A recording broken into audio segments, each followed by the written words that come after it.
Hello, this is Alex Birkett, and you are listening to the Long Game Podcast. This episode is a part of our Kitchen Side series, where we pull back the curtain and show you the behind-the-scenes conversations, debates, strategies, and brainstorming sessions that we have at our agency. And this episode was a spicy one. There's a lot happening in the marketing world with news and sometimes sensationalist headlines about AI, and now there's Google Search Generative Experience, SGE. We expect that to roll out soon, so we wanted to get ahead of some of the chatter, talking about plans, as well as our own, to prepare without relying on speculative predictions. Outside of that, we also go down a few weird rabbit holes about the impact of the internet in general and technology on social behavior and society, as well as some mini rants about convenience and friction, and maybe the rise again of generalists in the business world.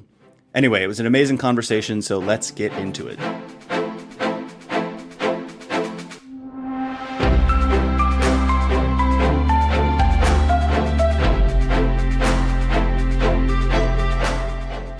So I'm road tripping from Austin, Texas to New York City, and I'm taking a long trip through a lot of the country, including Hot Springs, Arkansas. I'm in Nashville now, and I spent 2 days in Hot Springs. Beautiful town. Arkansas is actually a pretty beautiful state in general, but I went on a hike / run. Yeah. Hot Springs is particularly nice. I don't know what's there. Yeah, I mean, it's cool. Hot Springs, I mean, I don't want to go too far into this, but like as the name suggests, there's tons of bathhouses, hot springs, cold springs. It's just naturally beautiful. It's a national park.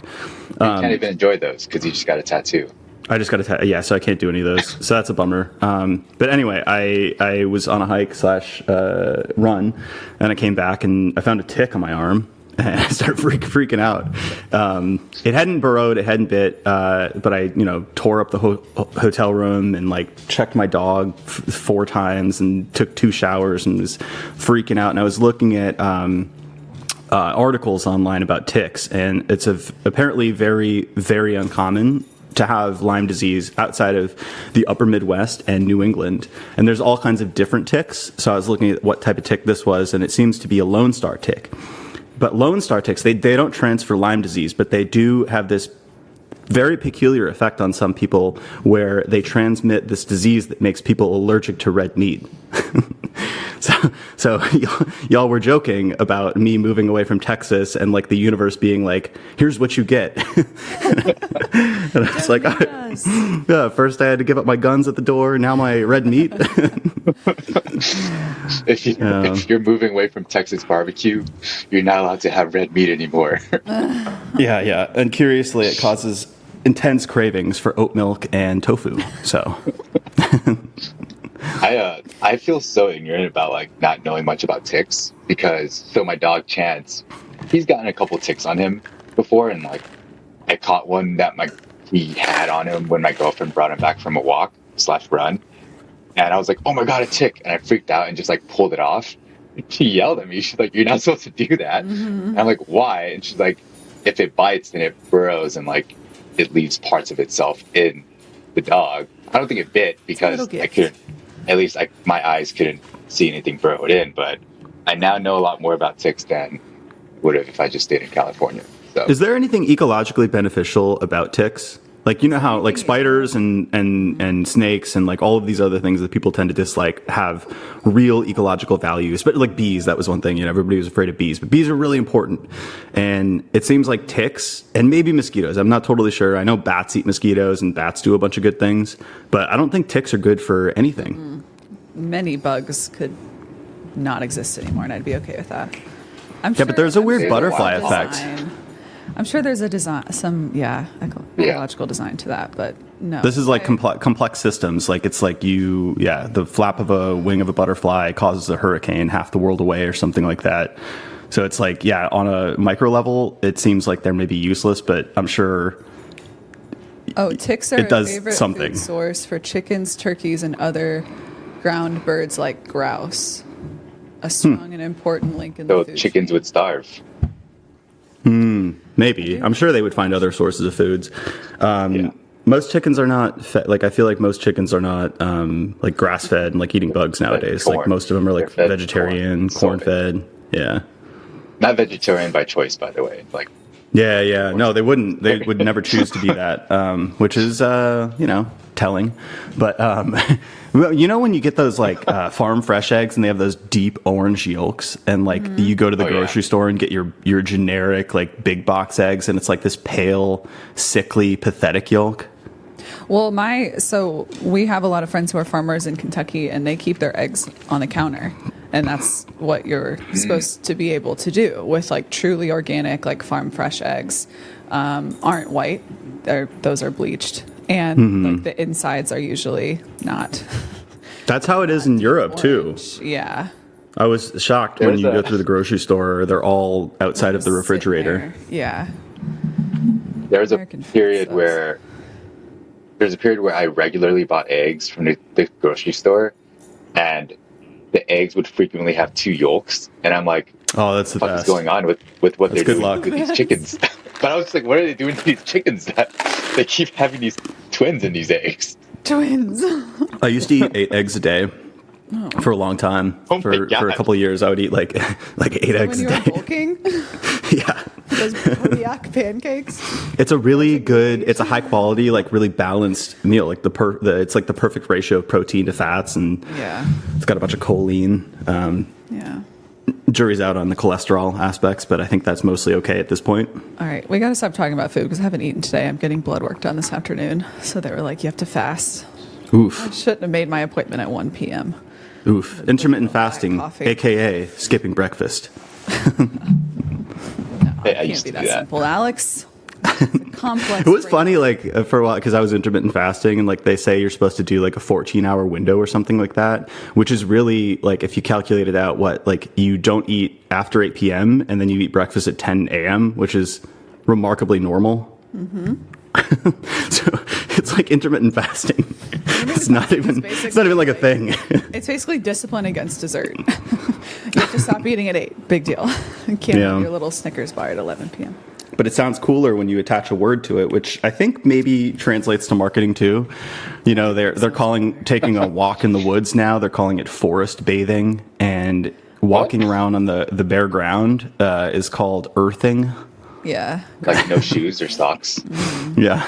Oh yeah, and that whole notion of like going on a morning walk is like now a hot girl walk. Have you all seen that? No, I haven't seen that. It's probably more of like a TikTok thing, but I think during COVID, people were like, get me the fuck out of my house. So they started going on like a morning walk with like their dog and like their podcast. And now it's like hot girl walk. I'm like, oh, this is like, that's cooler than the hyper optimization bro stuff. Andrew Huberman had talked about how, like he talks about morning sunlight view, and I think he calls it forward ambulation, which is walking. Oh my God. That's going to be a thing now. If someone says some bullshit about health, it's going to be like, okay, Andrew Huberman. That's like going to be a new cultural dig. Calm down. It's just vitamin D. Hate this shit. Yeah. Sprinkle a couple science words in. It sounds more legit. God. Yeah. I got to do my forward ambulation this morning. Views. And your psychological sigh. That's another one where it's basically a deep breath. I hate everything. Speaking of deep breaths. Work things. Yeah, what's going on in the marketing world? This is a special episode of Kitchen Side where we just talk about politics and health. Let's talk about nothing. Red meat. Talk about everything except marketing. Yeah, the Seinfeld of marketing shows. The hot shit right now is this Google Search Generative Experience, SGE for short. Seeing a lot of hype on LinkedIn about it already, and I haven't validated yes, but I have a sample size of n=1.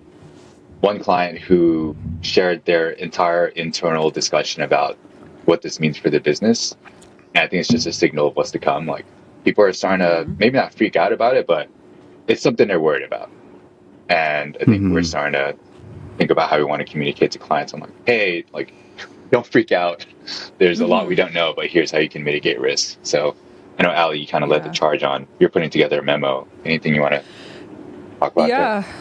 It's been a good deep dive. I mean, I know the memos for Google, or the ones that Google released, were on May 10th. So it's been a couple weeks now, but it's been an interesting rollout. Like first Bard, which was more of an experimental experimental thing that was only available through personal Google, right? And I think it's since been released for Google Workspaces.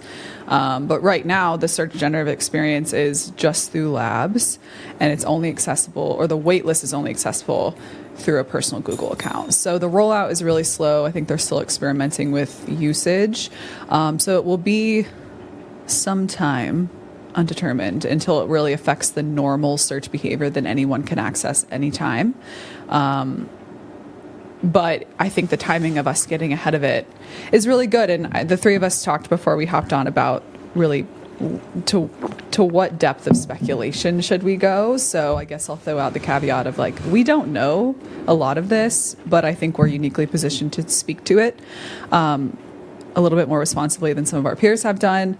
We know things will happen. Organic traffic will be impacted by how much, I don't know. But that was most of what the team collaborated on in this memo, is just understanding like what's the lay of the land and what are the things that are safe to assume with this rollout if and when it impacts typical, normal, universal search behavior, which isn't determined yet. So we've talked about, organic traffic being impacted, provided that the Gen AI search results take up most, if not all, of above the fold. We've talked about how it will impact, content authorship, content types that are rolling out on the SERPs, a couple other things. And I think for now, those are the things that are safe to assume. And yeah, that's where we've left off with the memo. So what are our thoughts there? Well, what is search generative experience, and like what do we already know based on what Google has either said or what they have rolled out? Yeah, so they've rolled out a memo about SGE and a video, and the video is actually really cool. I'm personally pretty excited to see how this looks from like a consumer search perspective. But it's essentially taking most, if not all, of the first chunk of the search results, and to me, it looks like a very elaborate and a lot more involved featured snippet. And there's a lot more media provided, so imagery, video, and from what I can tell, if you want to continue to talk to Google about your search, it then pulls in some of those Bard-esque experiences where you can have a conversation. But David, you corrected me, because at first I was like, oh, this is going to be more of those informative, like how to do this, packing list for this, best practices for this. But there are examples of searches on like which park should I visit with children, like this park or this park. So there's definitely the opportunity for opinion-based searches, which is going to be the most interesting addition in my opinion, my personal opinion. I think it'll be able to do more than just spit out lists and quick answers. Yeah, I think maybe to illustrate it for people listening and who haven't seen it, which I recommend they look at it, it's essentially like you type in your search query on Google, and essentially like it shows the search results, but then there's also this section above all the search results that pretty much takes up your whole screen once it's done loading, and it'll just summarize like a bunch of what the search results might already say, but in a paragraph above all the results with like 3 citations to the right, and you can then interact with that summary similar to like how you would ChatGPT significantly. It's almost like adding even more above the sponsored ads before you even get to the organic listings. That's causing a concern, and I mean that's going to impact click-through rates. There's questions around how does it even decide which thing to summarize and cite in those results. And I think the thing we're trying to do is not just speculate, but also thinking about recommendations to mitigate risk and limit the downside, but also capture the upside. Like, sure, people can speculate. I honestly don't think Google even knows what they're going to do with this product, because they're they're like in an arms race with Microsoft and OpenAI. Like, they probably weren't even going to release this for another year until they saw that ChatGPT is starting to like eat their lunch. And so it's really impressive actually how quickly they're starting to launch a bunch of stuff. But this is going to change so much over the next coming weeks and months that I think it'd be silly to just like make some fear-based decisions on your content strategy so soon. Until we kind of get to a point of like, oh, we have an idea of how they're pulling these results in. Now we can try to optimize for it. But we don't even know if what they roll out now is going to be what ultimately what it ultimately looks like in a couple months. That's the piece too, is that everybody's in the same boat with regards to not really knowing how to optimize for that format and for that channel. Yeah, I mean, I'm just echoing your point around like preparedness versus prediction, which we've talked about before. And especially when you see speculative voices, like I just personally, I would not build a case. Like I wouldn't put all my chips on the table based on something speculative, because if that doesn't happen, then it's a huge risk, but you could still be prepared for this world. Yeah, I forgot who said it. One last thing on that one is like the people who make predictions have no skin in the game, but the people who make decisions based on the speculations of people who have no skin in the game have like significantly more risk, like exponentially more risk, because they're building on someone else's speculation.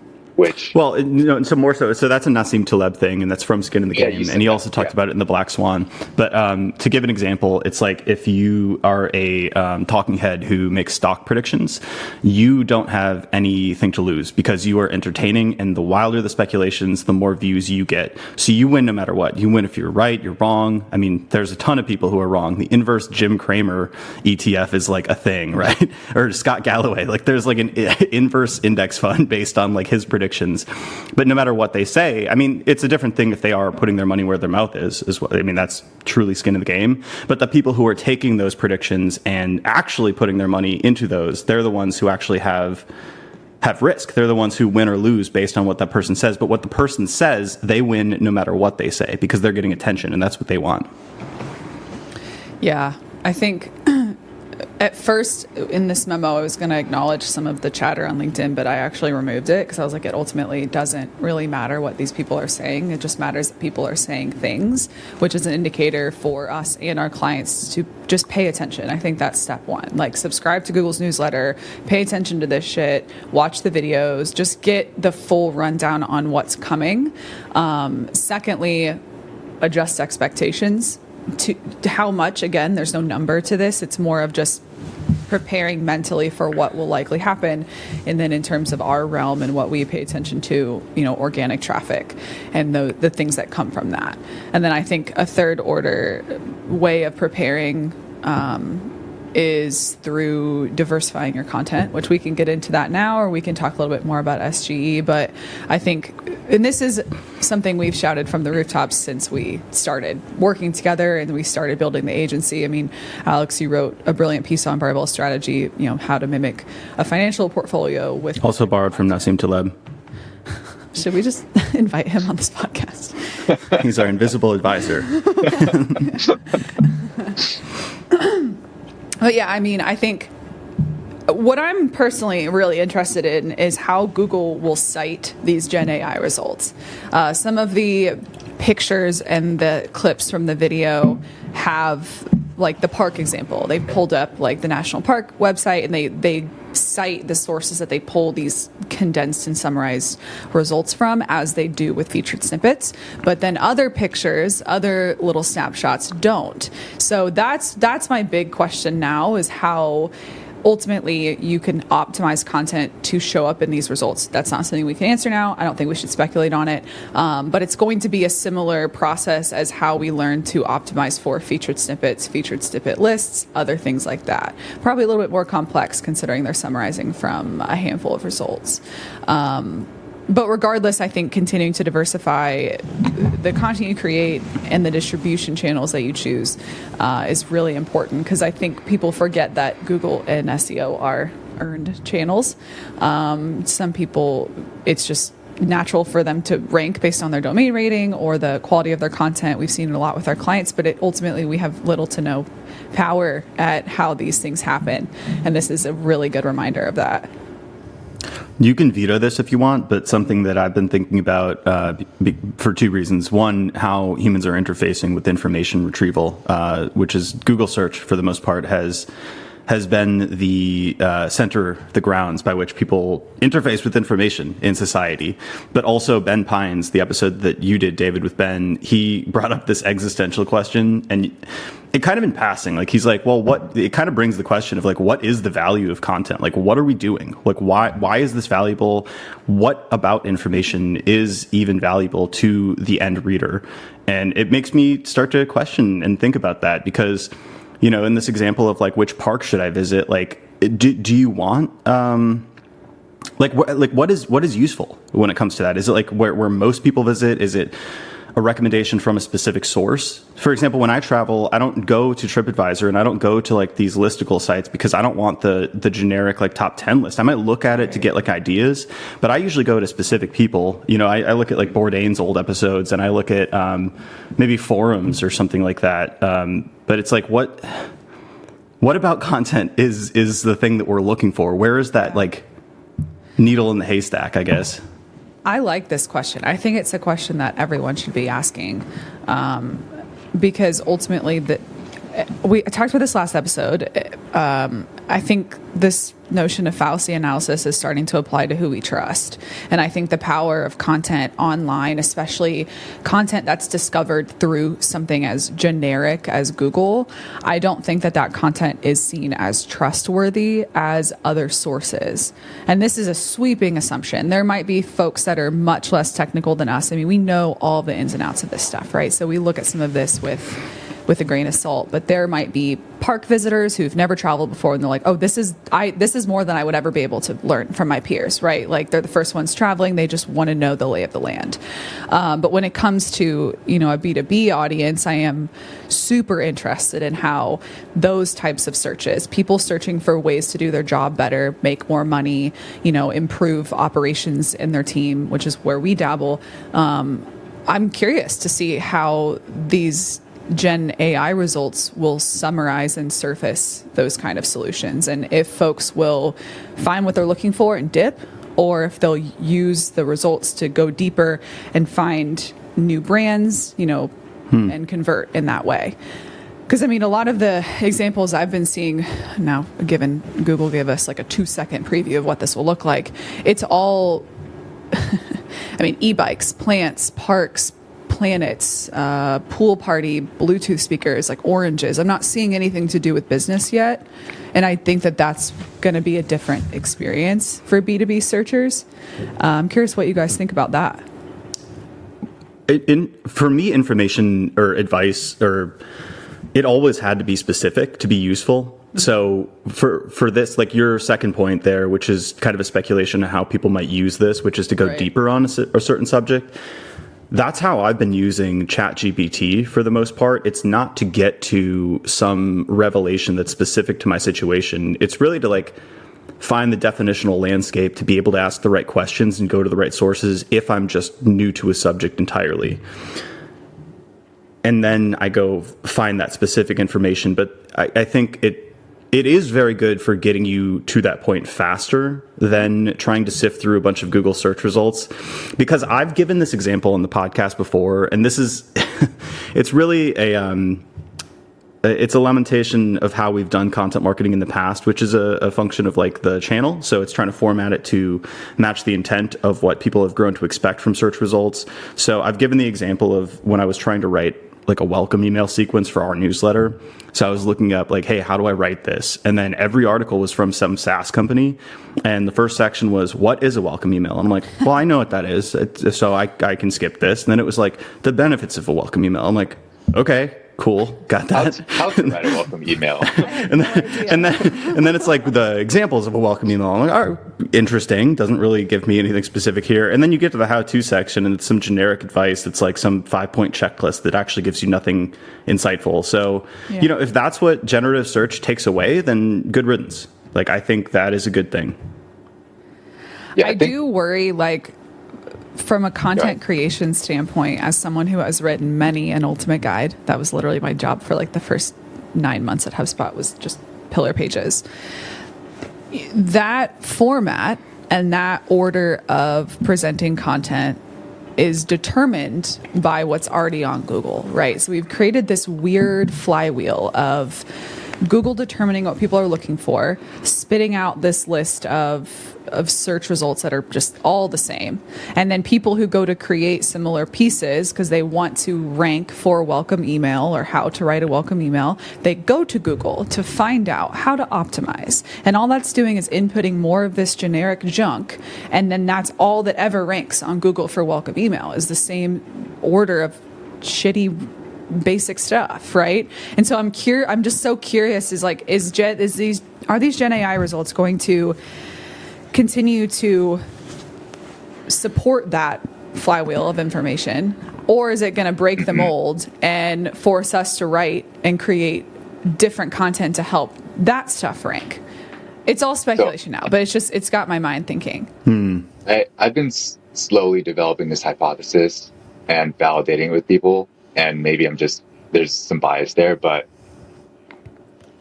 let me zoom out a lot and say, I think there's this movement right now towards reducing human interaction and increasing convenience. Like we've talked about this a bit, like people order stuff on DoorDash, they don't want to talk to people. They use dating apps because they're scared of talking to people in real life. Like there's so many different things in our lives that reduce friction, and just means like we're not talking to people and like doing that messy interaction. And I think generative AI is fitting into that, and what Google is doing is fitting into that as well, where it's like, oh, let me not go look for someone's personal experience. Let me just get what this AI tells me is the best thing, or like whatever. And I think there's going to be a counter motion towards people wanting nuance, wanting human interaction. Like that's why these in-person events are starting to like come back, and like these communities are coming back because people just want to be with other people. And I think with content, there's going to be a point where people are like, I think it's going to accelerate that idea of the whole top 10 search results saying the same damn thing. And people are going to be craving that nuance. They're going to be like, this is so fucking generic. Like, give me the fucking nuance. Tell me how to think about my specific situation. I want to hear from a human, not an AI that's just summarizing all the generic bullshit online. I feel very strongly about this. I hate this stuff. But I think it'll help with like the objective, like informational stuff. But for someone in B2B SaaS or like a marketing leader who's trying to figure out this challenge they have with team, like building a team and budget allocation, and like these challenges they're having with their CEO, you can't Google that stuff. Like you need to speak to your peers and other humans about their experience to get that.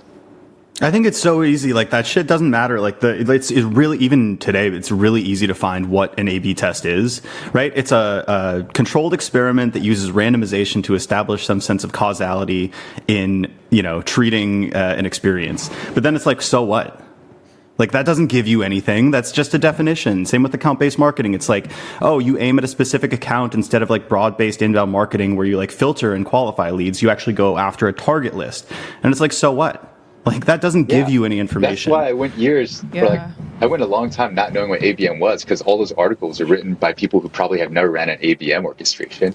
Then I talked to my friend Joe. To my friend Joe, and he's like, oh, here's what it is. I'm like, dude, that was fucking so easy and straightforward. Why does like, why well, it's the incentives of the channel.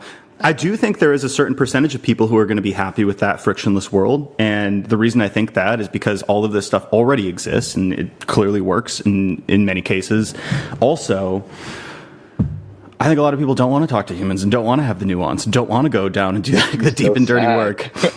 Dude, I saw an ad on Instagram. So there's this company called like replica.ai, and it's apparently like an AI partner, like a girlfriend or boyfriend. And it's just like really popular, which is crazy to me. But then I saw this ad on Instagram the other day, which was basically ChatGPT interface for your text messaging. And the example they used was literally like somebody rejecting somebody else. And it was like, I'm sorry, like I didn't have a good time. I don't see a romantic connection here. And it was like written in ChatGPT style. And I'm like, yo, if you are the person who does this, I don't want you anywhere near my life. Like if it doesn't even have to be, you don't have to do it to me, but if you do that to other people, like you are an NPC to me. I think that this is like modern day natural selection, in a way. Not that people are just going to die off if they just use Gen AI all the time, but I mean, our lives are already, like, the footprint of our lives are already so much smaller after COVID. And I think, like, anxiety has increased. I mean, David, you shared a chart or a set of charts with us a couple weeks ago on, like, searches like how to make new friends, like social organizations in my city, like that is up and to the right all the way, like max searches across the board for this shit. And I do worry. I mean, I've had conversations with my husband about this, like how convenience is overrated. Like we don't do delivery groceries. There's obviously a time and place for that, right? Like bachelorette parties, you have your groceries delivered, you're done. But like when you're living in a city, there's a beauty to like going out and going grocery shopping and stopping and talking to your neighbors. And it's not comfortable. I mean, I spend almost every day by myself. So having to do that on the weekends is like re-upping that habit.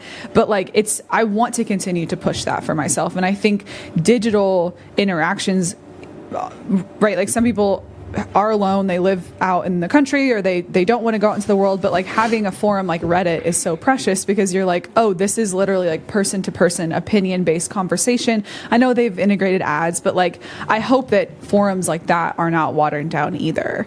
And I am curious to see how this new perspectives motion for Google will look. It looks like they're rolling out a new search filter, like the same way you can filter results by news and images and videos.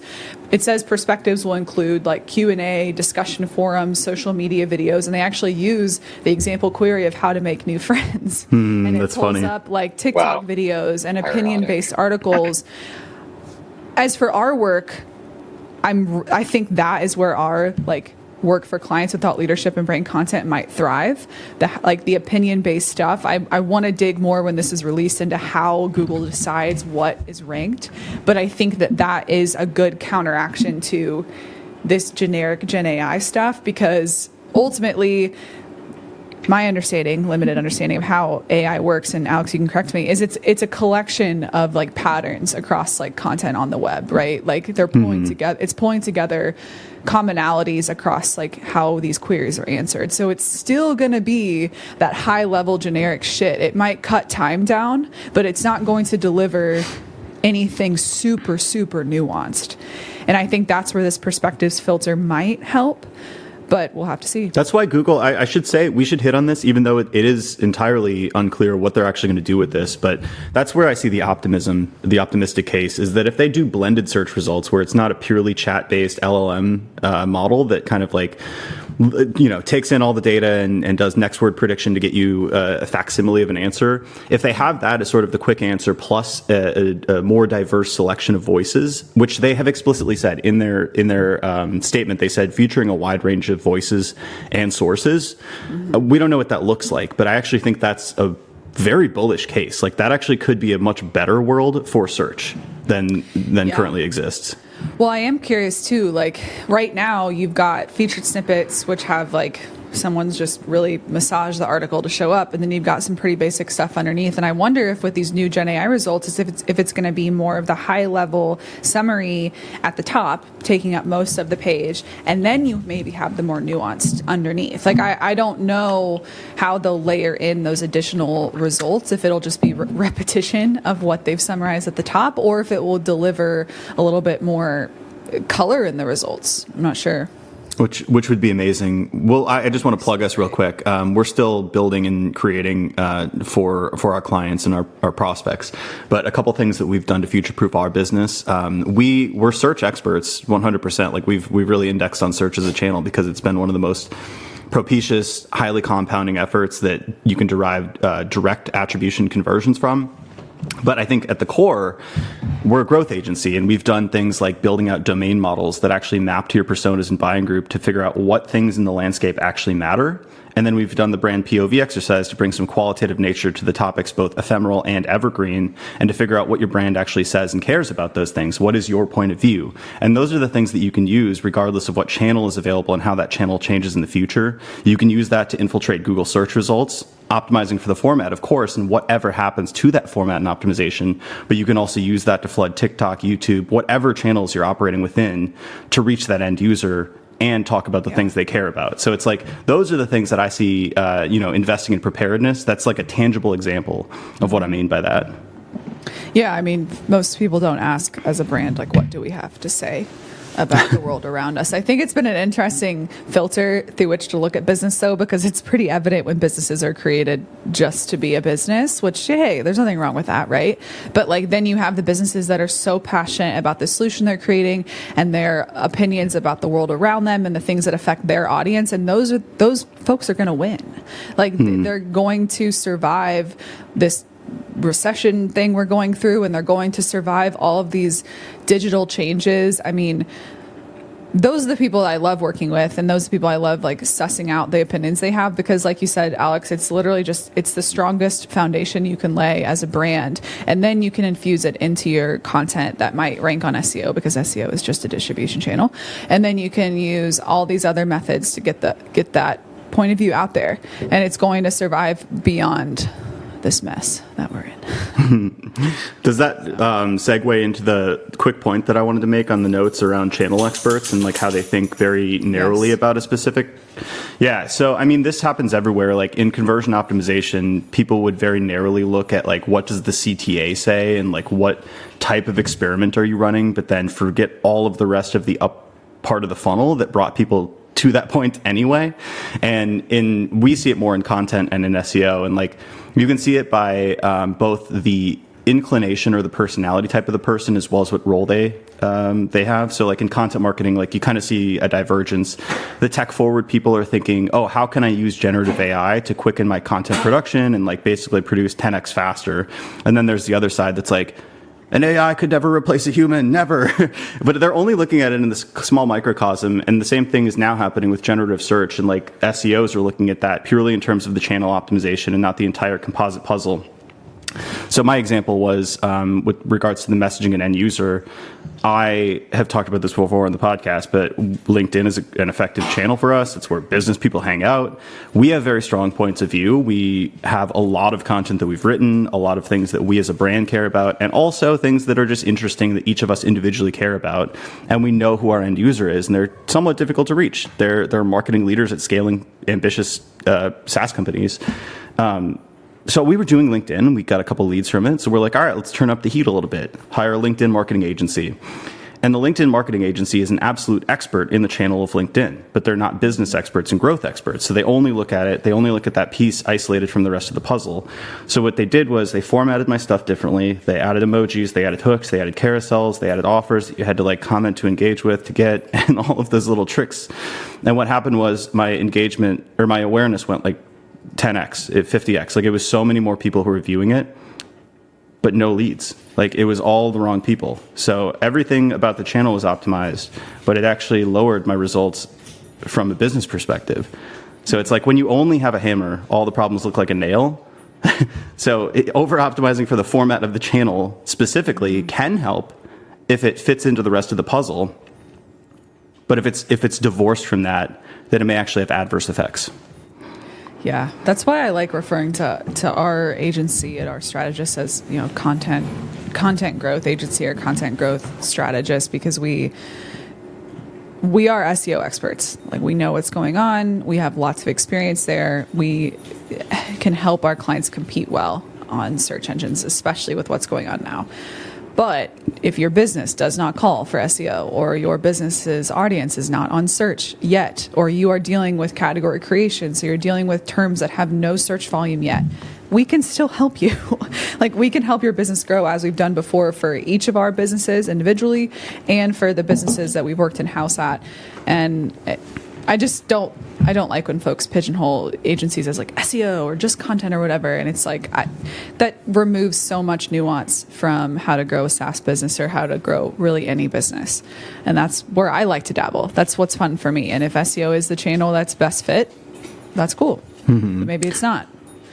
Just a slight pushback, and it's not pushback, but this is the constant push and pull between somebody in-house who is like, we don't make a CMS, we make a content optimization universe of blah blah blah, and like, but the market has to put you in a category because otherwise it doesn't make sense, and there's no budget for holistic growth blah blah blah agency. It's like there's an SEO budget. And so it's like kind of a push and pull. And this is like the fundamental positioning work. You should read Obviously Awesome by April Dunford. Great book on that. Yeah, you and I have had lots of positioning conversations. Yeah, I think the talk about channel expert thinking and optimizing for the wrong thing also goes into this topic I've had in mind about like actually having an impact versus appearing to have an impact. Whereas someone who's just focused on LinkedIn is like, look at all the impressions we're getting. But then the business leader is like, cool, are we getting leads or revenue from that? And they're like, no, but we're getting a lot of likes. Or someone who's just focused on content and trying to grow organic traffic, for instance, is probably freaking out about this whole SGE experience because it's likely going to negatively impact organic traffic. And I wonder if there's going to be some segment of companies or like marketing leaders who say, hey, we're losing a lot of organic traffic and that's not impacting our revenue or leads. And then all of a sudden, those people who are optimizing for organic traffic and writing the wrong type of content to optimize for that, all of a sudden they're like, oh shit, I've just been exposed to not have any business impact. The emperor had no clothes the whole time. I'm optimizing for the wrong thing.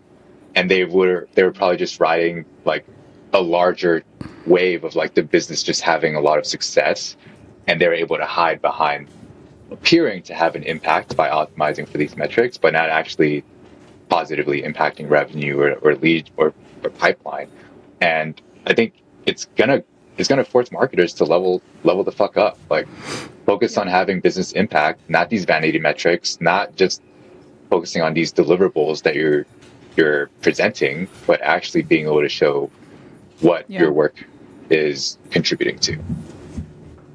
Yeah, this reminds me of an episode a few months ago, maybe more, about how content marketers tend to fall into the writer bucket more than the marketer bucket. And sometimes it's self-induced or it's a lack of, driving yourself forward in terms of skill building. But I've seen a lot of peers be laid off during this time. Before with the first couple waves, and now more so. And it bums me out because I feel like, and it could be a consequence of many things, right? There's so many things going on. But I do think that content folks tend to be on the fringes of the marketing team, and it could be a result of really trimming down to the most impactful marketing members, or it could be because those folks were focused on content quality and editorial quality and engagement on social and traffic, and they didn't know or weren't worried about really understanding how does this work truly make the business money and keep my job safe.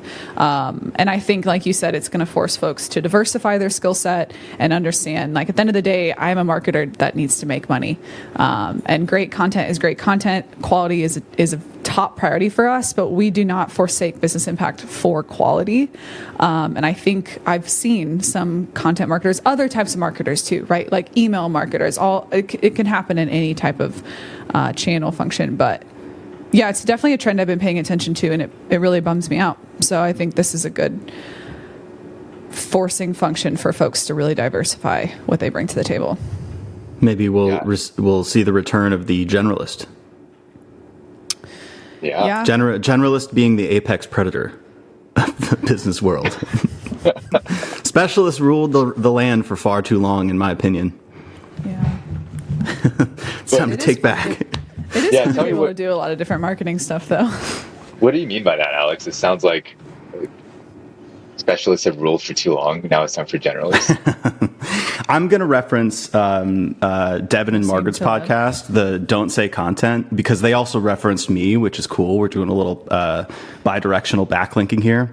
But we were talking about how over the pandemic and like when there was peak inflation among tech companies and bloat and all kinds of people were making 2x, 3x what we make now, like out of college. It's like there was such insanity.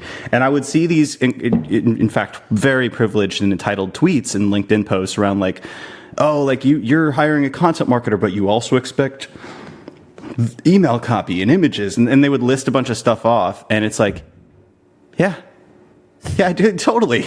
And also that's fun. Like you get to grow as a person and as a marketer by doing things that are outside of your lane. And lo and behold, those are revenue generating activities. And if you wanted to contribute to the company, you would be thrilled. I mean, you don't want to be burnt out and overwhelmed, obviously. But there's nothing wrong with, like, when I was a marketer early in my days at LawnStarter, like, I did cold sales, I did everything, it was like some product management, some like customer support, like all the things, because it was a startup. And then at CXL, like, I would similarly, like, I was doing Google Tag Manager implementations and this and that. And it was never something I complained about. It was something that was like, fuck yeah, like, this is going to set me up to be a founder or a marketing leader someday. But I think that the days of that person, I mean, I don't know if they're over. There's always going to be the case for a specialist, but especially in times of change, of transformation, when the channels themselves are changing and how content is created and consumed is changing, you need somebody who doesn't look at that purely as their expertise area. You need somebody who can lift up and basically be like, what actually needs to be accomplished in order to hit our business goals? And that, to me, is more of a generalist who can pattern connect and, isn't as attached to, some sense of identity around what they do. Yeah, also just being open to being effective elsewhere, like getting a chance to be plugged in across other parts of the business, learn from people that are better than you at your job. Like, I think there's just this fundamental sense of humility, maybe, that's been set aside through the last few years. Yeah, like, I'm too good for that. Like, I have 2 years of experience. And I'm all for, like, protecting your time. Like, I do think there was a wave early on where, like, younger folks were taken advantage of for being younger, and, like, you got to put your nose to the grindstone and, earn your keep and all that stuff. But there's a balance, like, you are younger. You don't have the experience. You should be grateful to have exposure to some of these marketing leaders and find ways to be more valuable as an employee. I think some people just don't understand how business works, maybe. I was going to say, like, it goes both ways. Like, you protect yourself from burnout. You're honest about where your limits are, but then you jump in and you do what needs to be done now and again, right? And I just think we're reaching that equilibrium because it swung way too far to the other side. I just want to say, like, I'll take the controversial side of that argument and say that that's not, of course you're exploited as a younger employee. You're exploited as an executive. You're exploited at any point for your specific skills and what you add as value, and I think, like, it depends on what your goals are. But ambitious people in industries like consulting and finance and law, they're not shocked by the fact that they have to, like, work long hours and be always on for clients. Medicine, for sure. So, I mean, if you don't want that, that's totally fine. And you can opt out of that. Like, there are chill roles. Like, you don't have to do that. But, like, if that is you, if you do care about this, like, of course you're going to have, like, I always expected that when I was especially younger in my career. And still to this day, like, I still, especially now during, like, pretty, chaotic and uncertain times, like, I'm not above anything. Like, I'm in the weeds, like, and that's maybe because I have goals and ambitions towards that. But, I don't know. I was at a meetup and we were talking about this tweet that went viral around, I think it was a law firm that had, like, 10 requirements for working with them. And it was like, like, you're always, like, if if a client emails you, whether it's night or weekend, you respond right away. You work this many hours, like, you're here at this time. It had a bunch of things, and there was, obviously, as Twitter, as a channel, there was two sides of this, where it was getting roasted on one side, and then on the other side, like, I saw a bunch of, like, older tech people, maybe they're VCs now or, like, multi-time founders. They're like, yeah, this is this is what it looks like in like, fast-paced, like, highly paid positions. This is not shocking at all to me. Yeah. Yeah, I think there's always the question of, like, when does that end in your life, right? Like, it's obviously not sustainable, but I do think that there's a buy-in that needs to happen when you enter any kind of industry and you expect to be, you hope to be successful and you hope to have an impact and make a lot of money. Like, it doesn't just happen. Like, no one's protecting you. You kind of have to do your time, right? I think that's completely fair. And for a while that went away. For a while you didn't really have to prove yourself. Like, I think all of us felt like we really had to early in our careers. And I think, I don't know, maybe it's one of those things where, like, it happened to me, like, it has to happen to everybody else. And maybe we're in that position and I acknowledge that that's a possibility. Maybe. But I feel like I'm better now for it. So, right. I mean, that's just my perspective. It's a natural evolution of business, though. It gets fluffy and it's not clear who's contributing, and unfortunately people get laid off if it isn't like 100% certain. And maybe for the content marketers or people in content and SEO who, I guess, whether you're or not you've been laid off, even if, especially if you have a role, there is a requirement that you show your contributions. And people, I know a lot of people tend to ask, like, well, what skills should I add to be a generalist? Like, they're probably overthinking it. It's like, if you want to prove your worth, figure out how to tie your work to revenue. Like Zapier, someone from Zapier, I forgot her name, she did a webinar with Dave Gerhardt on Exit 5 about how Zapier does like last touch attribution to communicate influence on revenue. And regardless, like I'm willing to fight that last touch is the best model because it's easiest to communicate, easiest to understand, and like easiest to track, at least to start. You can get fancy later, but like you can start communicating revenue influence now. Like learn some analytics, get into a spreadsheet and learn how to use some formulas. There are AI tools that let you build formulas without knowing how to write a damn formula now. Like learn about demand gen and how like the demand gen leaders are generating pipeline for the business and contribute there. There's so many different skills to build that are so obvious and in front of their faces that the question of how to adapt shouldn't even be a question. Well, that's a good framework too, is like I've always looked, and if you're in-house, you can do this with just your company, but if you are earlier on or you're a consultant or whatever, you could do this with multiple companies and just interviewing them. But you look for a big problem that has yet to be solved. That problem should be maximally painful for the company. Like they really want to solve it. You know, it's not just a generic problem that they're like, oh, that'd be nice to have. And then one preferably that ties to attributable revenue. And if you do all those, like the skills required, like you're going to obviously see like, oh, I can do copywriting, but I can't do this, this, and that. So then you just chip off and like learn this, this, and that. And that's how you get towards that point. Yeah. There are more free educational resources now available than there were ever before. And if there's not, like a lot of companies have education stipends, we do. You know, there's really not a lot of excuses for blaming like not having the know-how, right? And I know that there's a lot of folks that are, I mean, I would love to mentor people. Like I love that shit. And I feel like there's a lot of folks that are like further on in their careers, or maybe they're retired because they sold their business and they're super successful, and they're probably looking for ways to pass on. Wait, you're saying you should reach out to human beings for mentorship instead of asking generative AI, Allie? AI. Yeah, right. I literally always, by the way, when people reach out to me on LinkedIn and say like, hey, I'm a college student, I'm looking to get into this, blah, blah, blah. Like, I'd love to ask you questions and get your advice. I always say yes. Yeah. And that was actually how, like, we know Sophia now at DBT. Like, she actually reached out to, I think you too, David, right? You reached out to like when we were at HubSpot. Yeah. But she reached out to me and you and a bunch of other people, and now she's like a friend of ours. And she was like, she's like, yeah, I want to learn about this, and I think I'm going to this career. But what's your experience like, and how did you get to this point? And I was like, this is so cool. I wish I would have done this when I was in college. I remember Ronnie introed me to Sierra, who was recently at Superpath, because Sierra was looking for more like women who are further on in their marketing careers.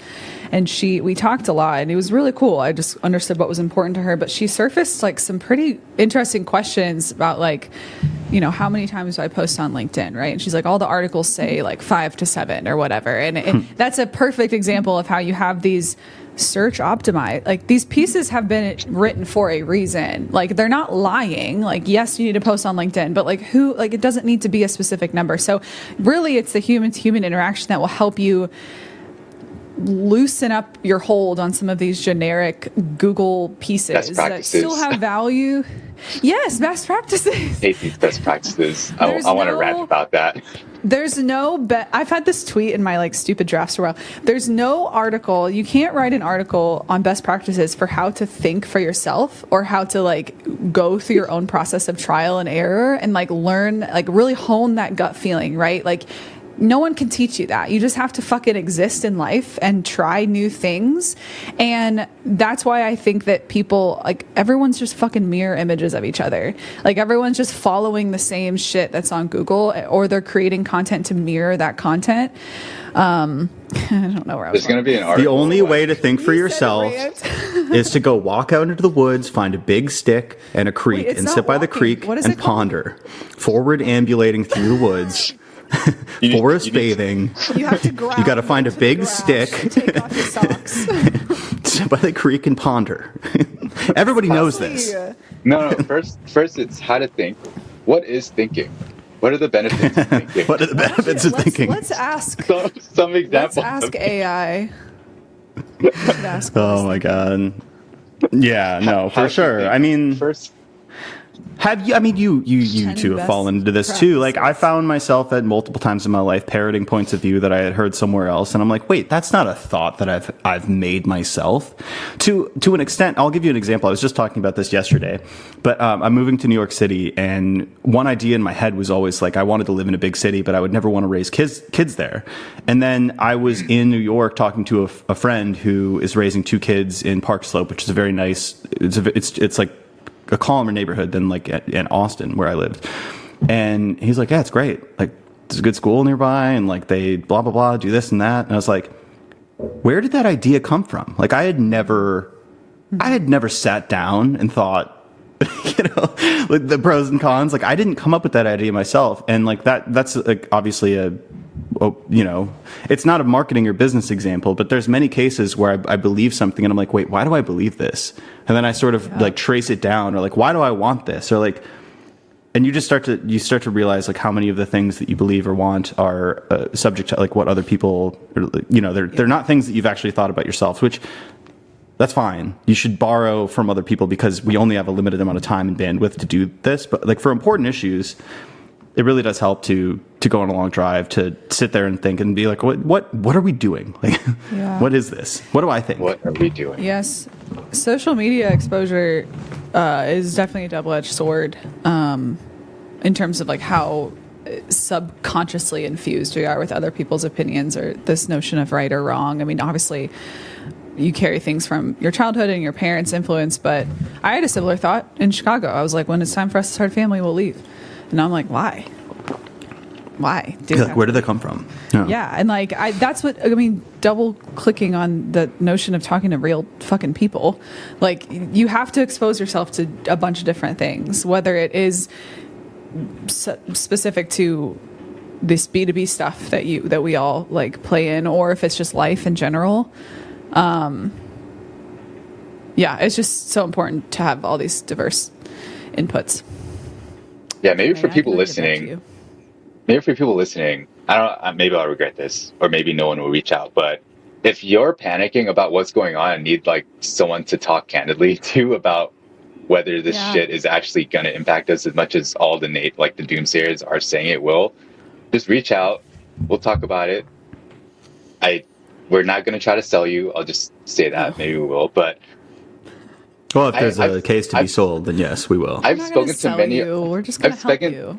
But I've spoken to so many other marketing leaders who are experienced in all this and like doing marketing for a long time, and they're like, "Yeah, I'm not too worried," or like, "Yeah, AI's cool. We're using it for our business, but it's not like taking anyone's job," which is the complete opposite of what you're fucking seeing on social media and everything. So. Yeah, I'll just give you an example. Like, I still, to this day, like I get like a multitude of inputs into my life. So as a business owner now, I have open lines with a couple different agency founders and CEOs who I just reach out to. We talk maybe once a month and we figure out like what the market looks like, what clients are saying, like just to get a temperature check there. I keep younger marketers, and I try to see what's up and coming, what's new, what trends I'm missing. I have older mentors of mine who I kind of look towards for like longer types of wisdom, but I'm seeking different viewpoints, and I keep open calls with all of these people, and I talk to clients regularly and see like what's their temperature check, and there's a variety of opinions, but you start to triangulate and think about like, all right, this is an extreme position in this direction, this is an extreme position in the other direction. It might be right that one of those is right, but it might be in the middle. But you start to get multiple different viewpoints instead of what I think maybe Allie you were alluding to on social media, which tends to be the most sensationalist voices and tends to sway your opinion towards kind of one of the extremes versus something maybe more realistic and rational. Yeah, there's always an agenda. Yeah, go talk to people. Pessimistic. Finish listening to this podcast. Go touch grass. Go forward, ambulate. Forward ambulate. And forest spades. Just sounds weird.